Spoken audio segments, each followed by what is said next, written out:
कई भी पैसा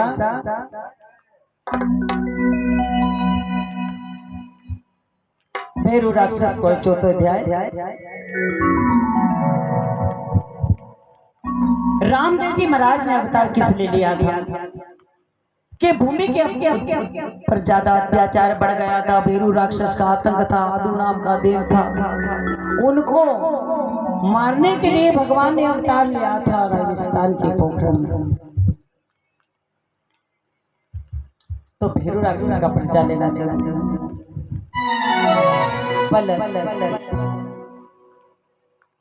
चौथा अध्याय में कई हुए जब रामदेव 10 बरस के अपनी माता को समझाए,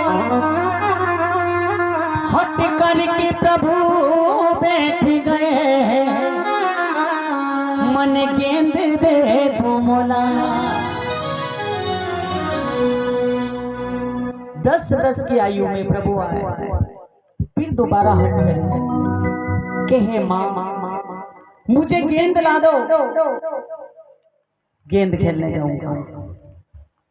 माँ कहने लगी बेटा गेंद तुझे ला दूं, सुन मेरी बात। फिर 11 किसी भक्त जनों की ओर से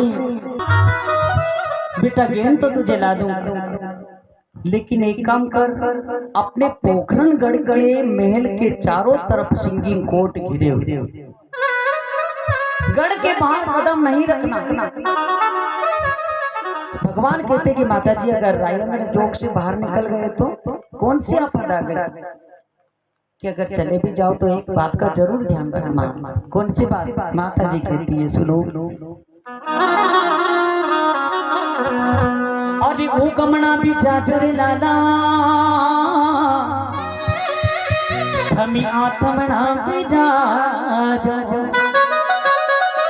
वो गमना भी जा जो लेला आत्मना भी जा भेजो,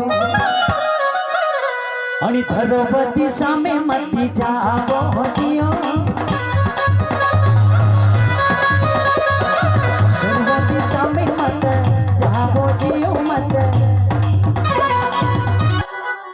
अगर बाहर चला गया तो बेटा उगमना भी जाजे आत्मना भी जाजे, पर घरों दिशा में मत जाजे। क्यों?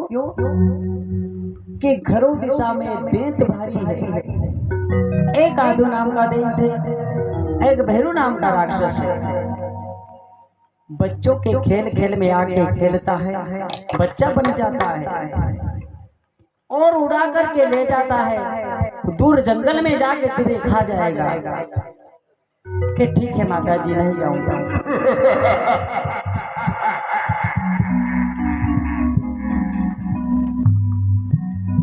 माँ तो गेंद को दे दी कि लो अपने रायगढ़ चौक पे। माता जी घर का काम काज करने लगे। जैसे ही माँ महलों के अंदर गई, रामदेव जी वीरमदेव जी गेंद खेलते खेलते पोखरण के गढ़ के बाहर निकल गए। 2-4 बाल सखा मिले, गांव की गलियों में होते हुए चौराहे पे आ गए। आगे 2-4 बाल सखा यार दोस्त मिले, खेल खेल में गांव के बाहर निकल गए। एक ने गेंद फेंकी, दूसरे ने फेंकी, तीसरे ने फेंकी, वीरमदेव जी महाराज ने गेंद फेंकी। उसके बाद रामदेव जी महाराज की बारी आई। रामदेव जी महाराज ने गेंद फेंकी, इतनी जोर से गेंद फेंकी तो गेंद तो पोखरण के पहाड़ को चीरती हुई गुरु बालीनाथ जी के आश्रम पे जाके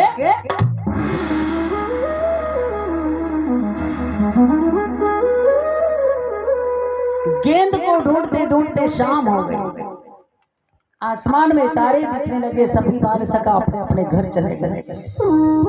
वीरमदेव जी घर जाने से पहले रामदेव जी महाराज को कहते हैं कि रामदेव चलो घर, माँ हमारा इंतजार करती होगी। माता जी ने मना किया था कि रायगढ़ चौक से बाहर मत निकलना, हमने माँ की आज्ञा का पालन नहीं किया, अब डांट पड़े। रामदेव जी महाराज कहने लगे भैया तुमको जाना हो तो जाओ, मैं तो नहीं आऊंगा। मुझे जब तक मेरी गेंद नहीं मिल जाती मैं नहीं आता। हट कर लिया। वीरमदेव जी महाराज अपने रंग महल में आते, माता जी पूछती बेटा सुनो सुनो और तू तो आयो रे लाला, अरे भले भले आयो रे,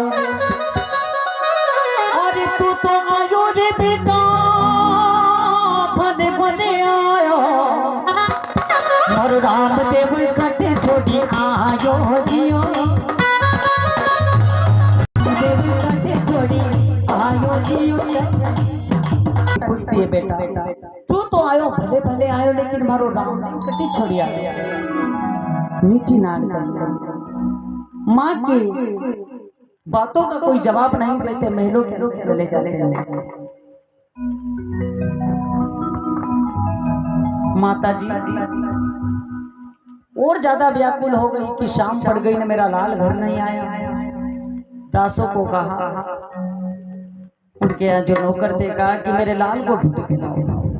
कोई बगीचों में ढूंढने जाए, कोई गांव की गलियों में ढूंढने जाए, कोई सरवर की पाल जाए, कोई नौखंडा महल में ढूंढे, लेकिन कहाँ पता नहीं। गेंद को ढूंढते ढूंढते ढूंढते ढूंढते रामदेव जी महाराज गुरु बालीनाथ जी के आश्रम तक पहुंचे।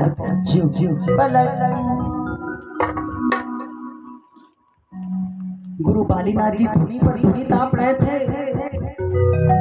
संध्या का समय था, आसमान में तारे थे। कहने लगी कि ये बालक मेरे मठ की तरफ आ रहा है, ये कौन है इतना छोटा सा बालक, परिचय लेना चाहिए। गुरु बालीनाथ जी पूछते, अरे कटड़ से आयो लाला, वो कटे थारी जानो रे, और कटड़ा से आयो लाला, कटे थारी जानो रे, तू काहे रे कारण अठे आयो जियो, काहे रे कारण अठे आयो जियो, अरे गरी तुम्हारी कवरिया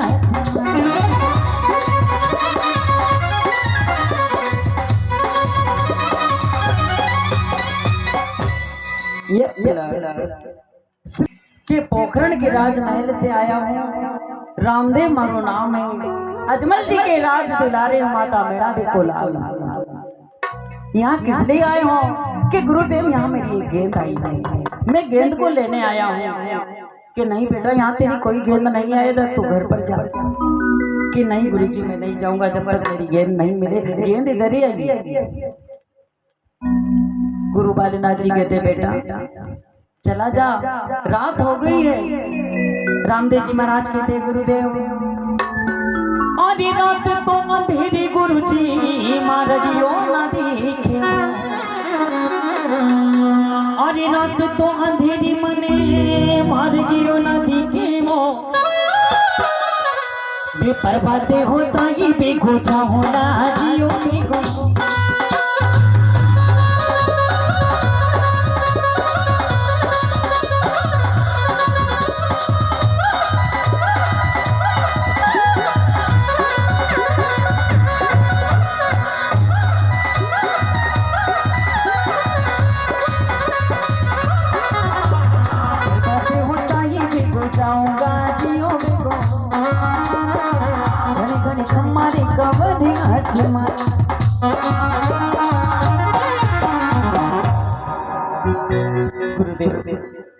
रात तो अंधेरी गुरुजी मार्गियो ना देखे, प्रभात होते ही चले जाऊंगा, लेकिन आज की रेन अटे रुकूंगा।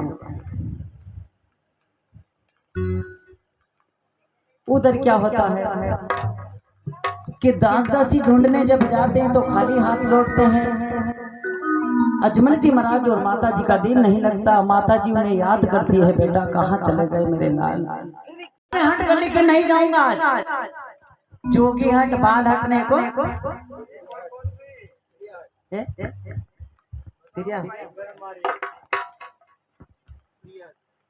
तिरिया हट अजीब होती है।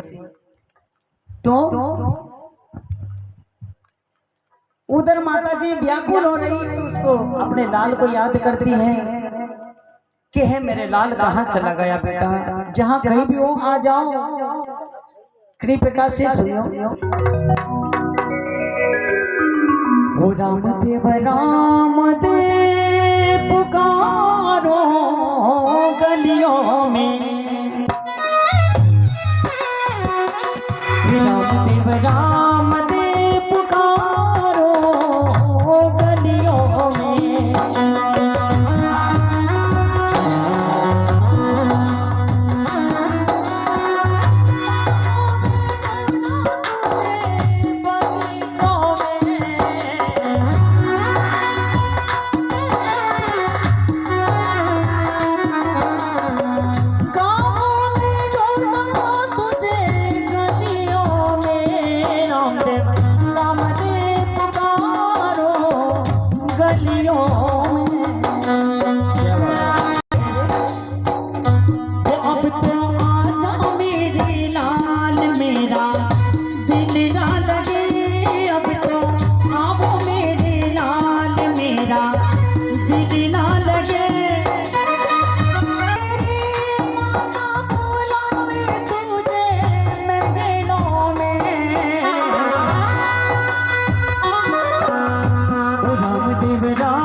ये मेरे लाल जहाँ पे आ जाओ बेटा, ये भगवान ने क्या क्या मेरे लाल को भैरव राक्षस कहा जाए।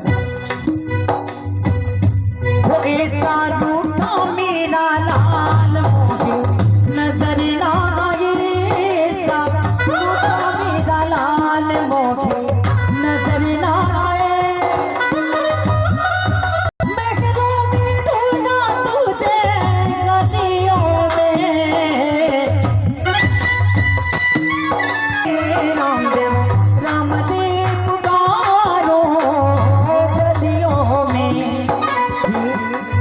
माँ का दिल कितना बड़ा होता है, कई प्रकार से अपने लाल को याद करती है कि माँ तो माँ होती है। ये बंधन तो प्यार का बंधन है, जन्मों का संगम है।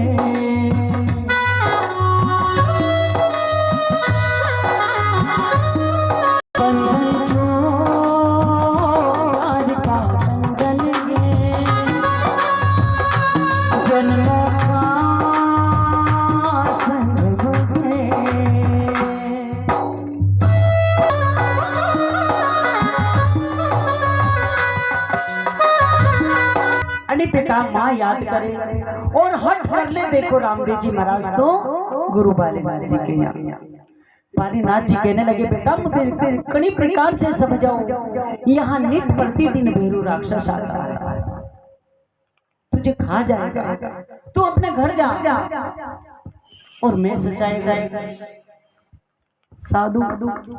साधु के पास क्या मिलेगा? खाने को टिकट, ओढ़ने को मृग छाला, एक फटी टूटी गोदड़ी मेरे पास है, मेरा भी गुजर बसर नहीं होता, मैं तुझे कहां सुनाऊं, क्या खिलाऊंगा? भगवान कहते हैं कि हे गुरुदेव,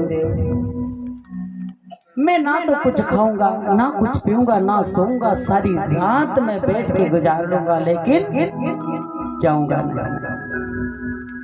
मैं तो तुम्हारे घर का पानी तक नहीं पीऊंगा, लेकिन नहीं जाऊंगा यहाँ से, हट कर। ठीक है, और फिर मैं तुम्हारी शरण में हूँ गुरुदेव। भैरव राक्षस मेरा क्या करेगा? कहते रामदेव जी महाराज कि गुरु की शरण मांगे रे,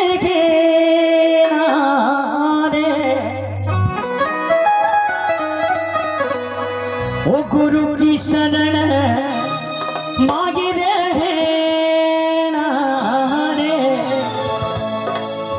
मनवा दूर नहीं जाना रे, ओ मनवा दूर नहीं जाना रे।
स्थान बताया है रामदेव जी महाराज ने। आप तो भगवान से भी बड़े हैं मेरे लिए। क्या कहते हैं? सोहन सिकाला गड़ा तुम चढ़े जाओ, सोहन सिकाला गड़ा तुम चढ़े जाओ, वहाँ तो गुरु का अस्ताना रे, वहाँ तो गुरु का अस्ताना रे, मनवा दूर नहीं जाना रे, ओ मनवा दूर नहीं जाना।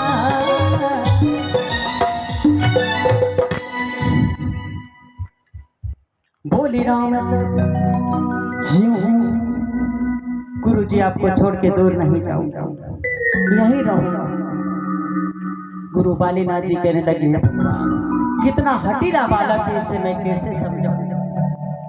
अगर भैरू राक्षस आ जाएगा, इसको खा जाएगा तो ये पाप का भागी मैं बनूंगा। गुरुदेव कहते हैं कि हे रामदेव, एक काम करो, मेरे पास एक फटी फटी गोदड़ी है बस, और कुछ नहीं। मारे मठड़ाने माथी एक गोदड़ी जो पड़ी रे, हे मारे मठड़ाने माथी एक गोदड़ी जो पड़ी रे, तू गोदड़ी में जाई छुप जाओ जियो,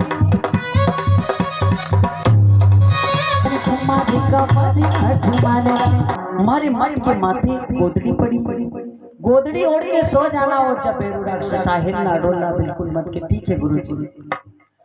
रामदेव जी महाराज मठ के अंदर जाते हैं, एक गोदड़ी को ओढ़ के सो जाते हैं। गुरु बालीनाथ जी अपना आसन लगा के धूनी पर बैठ जाते हैं। इतने में भैरू राक्षस देखो आता है, बड़ी गर्जना के साथ, आंधी तूफान के साथ, बड़े बड़े पत्थर उड़ते नजर आते, धूल उड़ती नजर आता, पेड़ पौधे ऊंचे नीचे उलट पुलट हो रहा है।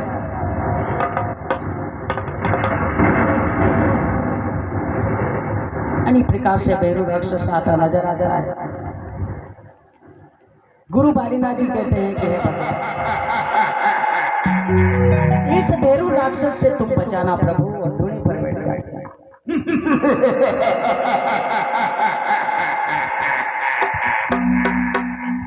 भैरू राक्षस आकर कहता है कि हे जोगीड़ा, मने उठे इंसान की खुशबू आए, बता इंसान कहाँ छुपाए? गुरु बालीनाथ जी बोलते नहीं, कहते गुरुदेव मुझे इंसान की बस आ रही है, बताओ इंसान कहाँ छुपाया? जब गुरु जी बोलते नहीं तो भैरू राक्षस एक लात की देते हैं गुरु जी के, तो धुनी से नीचे गिर जाते। कहते के जोड़ीड़ा, पता कहाँ इंसान छुपाया, नहीं तो आज मैं तुझे खा जाऊंगा, मेरी भूख बुझा लूंगा। गुरुदेव कहने लगे, कई इंसान को तू खा गया, कई जीव जानवर को तूने छोड़े नहीं, माता बहनों को तू विधवा बना चुका है, कई बच्चों को तू अनाथ बना चुका है, फिर भी तेरी भूख नहीं बुझी, तो तू मने खा जा, लेकिन अठी कोई इंसान नहीं है।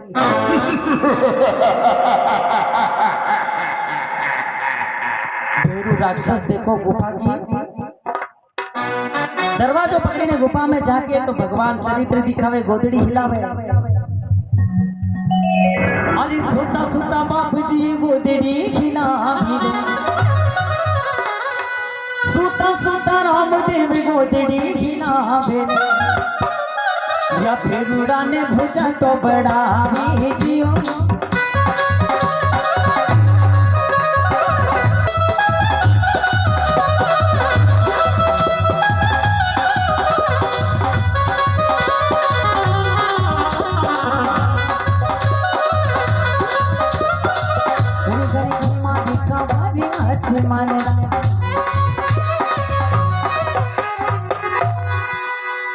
सूता सूता रामदेव भुजा बड़ा, गोदड़ी हिलावे, भैरूड़ा ने भुजा बढ़ाई, गोदड़ी ने खिंचवा, लेकिन गोदड़ी लंबी हो गई जैसे द्रौपदी चीर। खींचत पापी हारी जो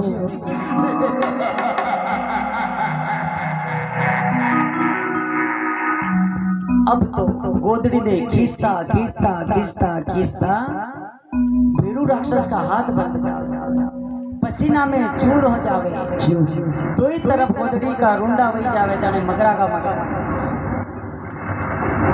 भीरू राक्षस सोचे कि हमेशा इंसानों को मार के मैं खाता है, लेकिन आज मेरा काल इस गोदड़ी के अंदर है। क्यों एक जरा सी 5-6 हाथ की गोदड़ी अभी तक खत्म क्यों नहीं हो रही? इसी क्या माया हो गई इसमें। अब तो गोदड़ी ने छोड़े, भीरू राक्षस भागे। रामदेव जी महाराज उठने भागे तो गुरु बालीनाथ जी रामदेव जी महाराज ने के और ये उठो बेटा रामदेव भीरू भाग्यो जावे, ते उठो बेटा रामदेव यो भीरू भाग्यो जावे, यो भाग्या पाछे हाथ नहीं आवे जियो, हाथ नहीं आवे। उठो बेटा रामदेव भीरू भाग्यो जावे, भाग्या पाछे हाथ नहीं आवेगा और ना जाने कितने इंसानों को खा जाएगा। उठो। रामदेव जी महाराज कहने लगे गुरुदेव मुझे आशीर्वाद दो, मैं नुगरा हूं, मेरे कोई गुरु नहीं है। चरण पकड़ लिए। गुरु बालीनाथ जी समझ गए कि हे जगत के पालनहार मैं तुझे क्या आशीर्वाद दूंगा, लेकिन फिर भी तुम नहीं मानते हो। जबरन शीश के ऊपर हाथ रखा दिया रामदेव जी महाराज ने। अब तो गुरुदेव कहने लगे जाओ बेटा ये मेरी अमर आशीष है, जाओ इस भैरू राक्षस को मारो। और गुरु जी को प्रणाम करते हुए रामदेव जी महाराज वहां मठ से निकलते हैं। आगे आगे भैरू राक्षस रे, पीछे पीछे रामदेव जी महाराज जाए। दौड़ते दौड़ते एक लकड़ी ने उछाल के अपनी माया से भालो बढ़ा ले रामदेव जी महाराज। जब भाला की दे तो भैरू राक्षस कई प्रकार से के रामदेव जी महाराज अरे मारो मती पाप जी दुनिया को गुनेगार, मारो मती पाप दुनिया को गुनेगार, तो मती पाप जी दुनिया को गुनेगार। देश में तो विदेश में जाऊंगा,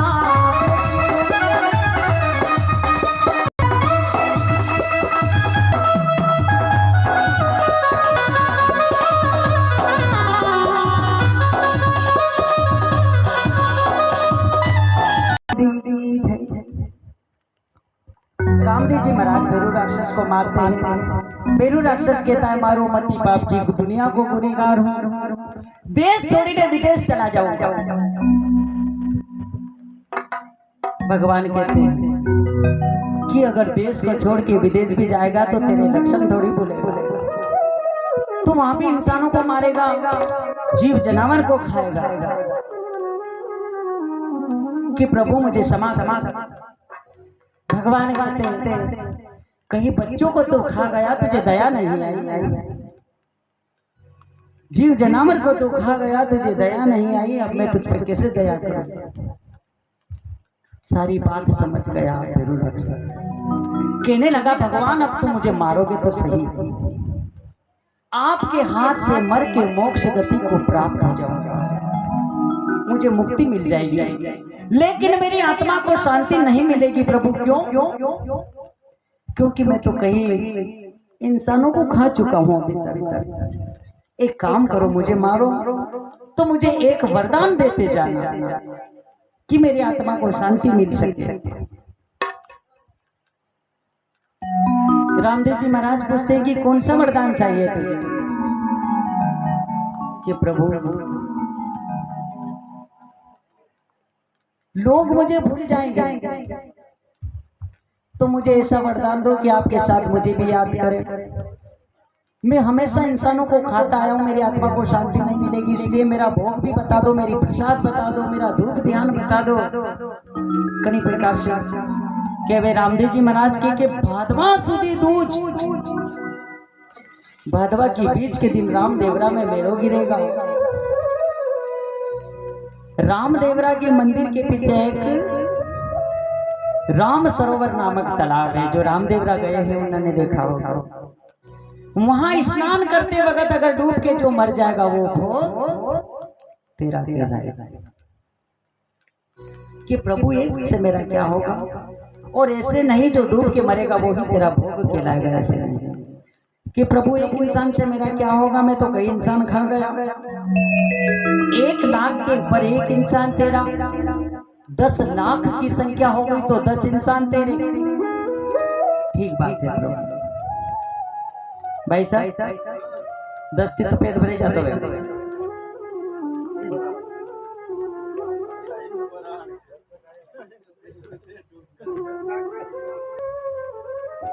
ठीक बात है प्रभु, ये तो मेरा भोग हो, मेरी प्रसाद भी बता दो। रामदेव जी महाराज कहते हैं कि एकम से लगा के दशम तक की तिथि का जो प्रसाद मेरी समाधि पर चढ़ेगा वो मेरा कहलाएगा। एकादशी के दिन सुबह से शाम तक का प्रसाद वो तेरा रहेगा, वेरु राक्षस मेरा नहीं रहेगा। आज भी रामदेवरा जाते हैं, एकादशी 11 के दिन अगर चले जाए नहीं तो सुबह से शाम तक का जो प्रसाद समाधि पर चढ़ता वो बेरू राक्षस को भंडार देते, एक कण भी किसी को नहीं देते, बेरू राक्षस को लग जाता। ठीक बात है प्रभु, ये मेरी प्रसाद हो गई, मेरी वासना भी बताओ। भगवान कहते कि धूप धरे धुपाना में सो मारो के लाएगा, जमीन पे जाग तो कर देगा वो बेरू राक्षस, थारो कहलाएगा मैं नहीं लूंगा। कि धन्य हो प्रभु, आज भी दुपाने के अंदर भगवान को धूप लगता है घी और गूगल का, इससे बाबा प्रसन्न हो जाते हैं। और नारियल भी चढ़ावा तो चटे कपड़े खाएंगे, इनको तो सिर्फ धूप और जोत और अगरबत्ती से काम। कि ठीक है प्रभु, ये मेरी वासना हो गई। फिर भी लोग मुझे भूल जाएंगे कि नहीं भूलेंगे, मेरे नाम की कथा करवाएंगे, मेरे नाम का व्यावला करवाएंगे, मेरे नाम का सत्संग कराएंगे। 2 दीपक जलेंगे, घी का दीपक मेरा रहेगा और साथ में तेरी ज्योत मीठे तेल की रहेगी, वो मेरे ज्योत के साथ तेरी ज्योत भी जलेगी। आज भी हम 2 दीपक जलाते हैं, एक मीठे तेल का जो बेरू राक्षस की ज्योत है और देसी घी की रहती है वो रामदेव जी महाराज की ज्योत है। ठीक है प्रभु, अब आप मुझे मार सकते हो, कोल करार कर दिया। अब रामदेव जी महाराज ने बेरू राक्षस को मारा, बेरू राक्षस को नीचे उतारा, भाला की नोक से एड़ी से पातालपुरी में पहुंचा दिया और बजर सला ऊपर से सरका दिया। अब हर्ष उल्लास मरने के बाद जो पोखरण के लोगों में हुई वो क्या थी, सुनो। अरे फिर उड़ाने लाया अजमल भूरी जो बसाया, वो फिर उड़ाने मारियो को रोनी जो बसायो रे, ये खरे खरे आनंद मनायो जियो, भक्तों भगवान की जय। बेरुड़ा ने मार देखो एक नया नगर रुणीजा बसाया। पोखरण से 9 किलोमीटर दूर एक रुणीजा नाम का नगर है जिसे कहते हैं रामदेवरा। वो नगर बसा बेरू राक्षस के मारने के बाद, उसके पहले नहीं था। और हर्ष उल्लास सबने घी के दीपक जलाए और खुशियां मनाई। ये 4था अध्याय यहाँ पर समाप्त होता है भक्तों। बोली राम सफीर की मसूरिया।